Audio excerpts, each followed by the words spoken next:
Assalamualaikum warahmatullahi wabarakatuh. Salam sejahtera bagi kita semuanya. Di sini saya sebagai salah satu anggota dari kelompok 6 yang akan mempresentasikan kultur bound syndrome mengenai hikikomori.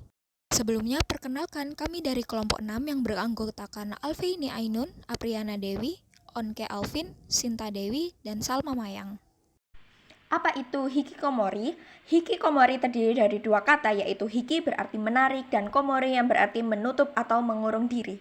Hikikomori adalah fenomena dari negara Jepang di mana individu dari berbagai kalangan usia yang menjauh atau menarik diri dari kehidupan sosial dengan cara mengisolasi diri dari lingkungannya dalam jangka waktu yang cukup lama. Next slide. Menurut Theo dan Gao, dalam Kuo, waktu yang dibutuhkan setidaknya 6 bulan untuk mengatakan individu mengalami hikikomori dengan karakteristik antara lain: 1. Individu mengurung diri di rumah hampir setiap hari. 2. Menjauhi atau menghindari kegiatan yang mengharuskan aktif dalam situasi sosial. 3. Penghindaran pada hubungan sosial atau hubungan interpersonal secara langsung. 4. Adanya kesulitan dalam berinteraksi sosial. Selanjutnya, saya akan menjelaskan tentang hukum sebab dan akibat dari hikikomori sendiri. Menurut Irfansyah 2014 mengemukakan 4 faktor penyebab hikikomori. Yang pertama ada faktor keluarga, kedua faktor lingkungan sekolah, yang ketiga faktor lingkungan sosial, dan terakhir faktor individu. Selanjutnya saya akan menjelaskan tentang contoh akibat yang ditimbulkan bagi seseorang yang melakukan hikikomori.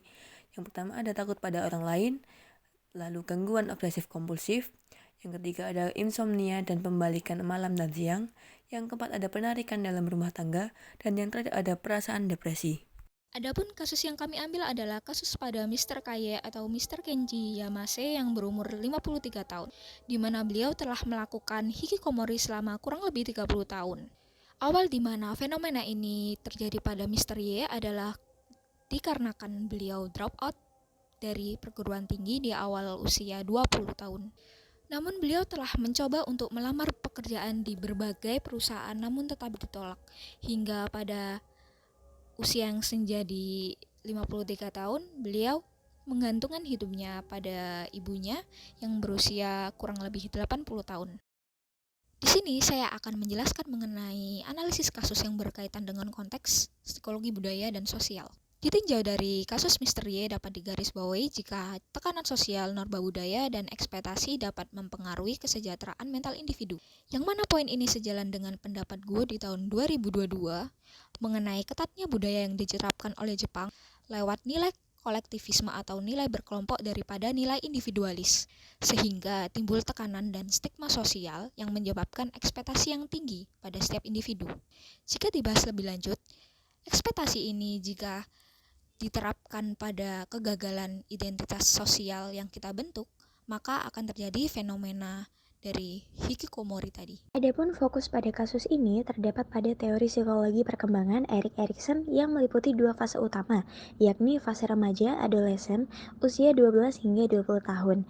Menurut Erikson, pada tahapan ini individu sibuk dengan dirinya sendiri, dilatar belakangi oleh pubertas genital yang memberi peluang bagi konflik baik yang berhubungan dengan seks, pekerjaan, keyakinan diri, dan filsafat hidup.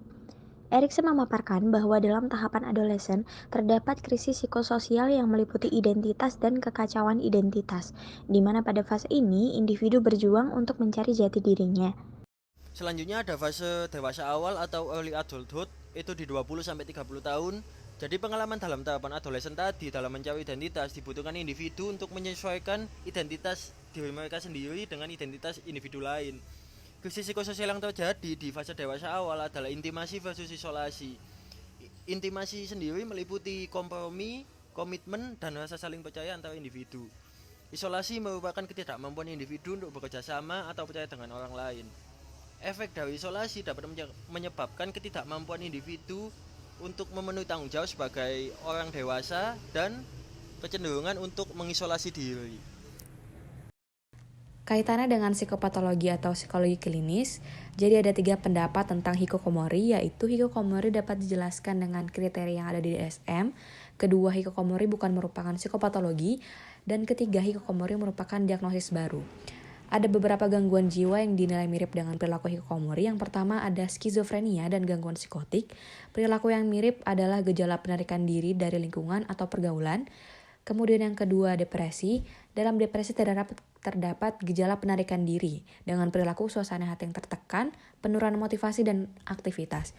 Yang ketiga, gangguan kecemasan.